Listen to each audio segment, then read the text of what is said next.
Doutora, quanto tempo o meu processo vai durar?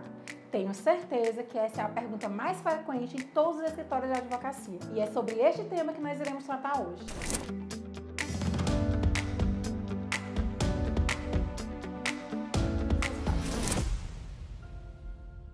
Vamos iniciar o nosso vídeo, mas antes eu quero que você já curta aqui, compartilha, se não é inscrito, se inscreve, deixa algum comentário, se gerou alguma dúvida, deixa esse comentário que eu vou com certeza te responder e ativa o sininho para você ficar por dentro de todos os conteúdos, que serão conteúdos bem profundos de uma forma gratuita.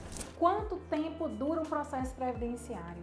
Gente, isso eu vivenciei no meu escritório, eu tenho certeza que todos os escritórios lidam com isso até hoje, mas eu vou te mostrar que tem como você encurtar esse tempo desse processo. Eu dividi em 3 etapas aqui no nosso escritório. Qual a primeira? A primeira é você entender o processo administrativo como um processo de fato e não como um requerimento. Eu vou te explicar essa diferença. Requerimento é quando você entra lá no portal do INSS, você agenda uma perícia, agenda uma avaliação e pronto. Processo é quando você, além disso, você realmente faz uma petição administrativa, você vai trazer para aquele servidor uma segurança, porque existem vários tipos de pessoas, no INSS não é diferente. Existem servidores que estão atualizados nas instruções normativas, mas não são todos que são assim. Então você precisa trazer clareza, porque na dúvida, esse servidor, ele irá negar esse processo. Ele não vai colocar em risco o seu trabalho, até porque se você coloca um documento mal escaneado, por exemplo, esse servidor ele não tem a obrigação de entender o que tem escrito ali naquele documento. Então você tem que ser um advogado que faz processo de uma forma perfeita. A segunda situação é o processo judicial. Eu considero a fase crucial no processo. Se você precisou judicializar, é o momento de você, advogado, mostrar todo o seu conhecimento, tanto nas questões da legislação como na questão subjetiva, e eu vou te explicar. O primeiro processo é a petição inicial. A petição inicial, eu tenho certeza que ainda não é o documento principal, porque depois da petição nós sabemos quais são os próximos passos.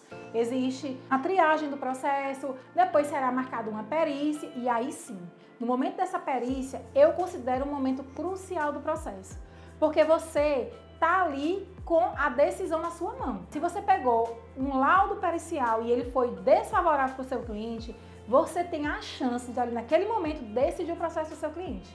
Você vai fazer uma impugnação do laudo e uma quesitação. Essa é a parte que eu considero mais importante.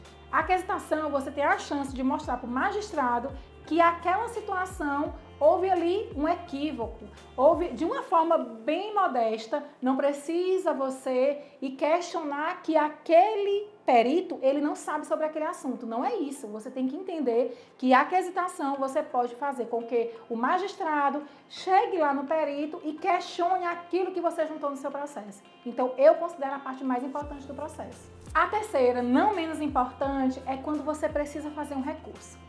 Você sabe que o recurso é a última instância ali que você tem. Então, você não pode, de forma alguma, naquela primeira parte do processo administrativo, não hesite em colocar todas as informações. Na segunda parte do processo judicial, principalmente, não existe deixar nenhuma informação de fora, porque no recurso você não pode trazer fatos novos. Então, você tem que pensar muito bem nessas 3 etapas para conseguir o processo do seu cliente.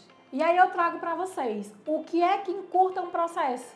É você, em todas as fases, você utilizar todos os recursos que você tem.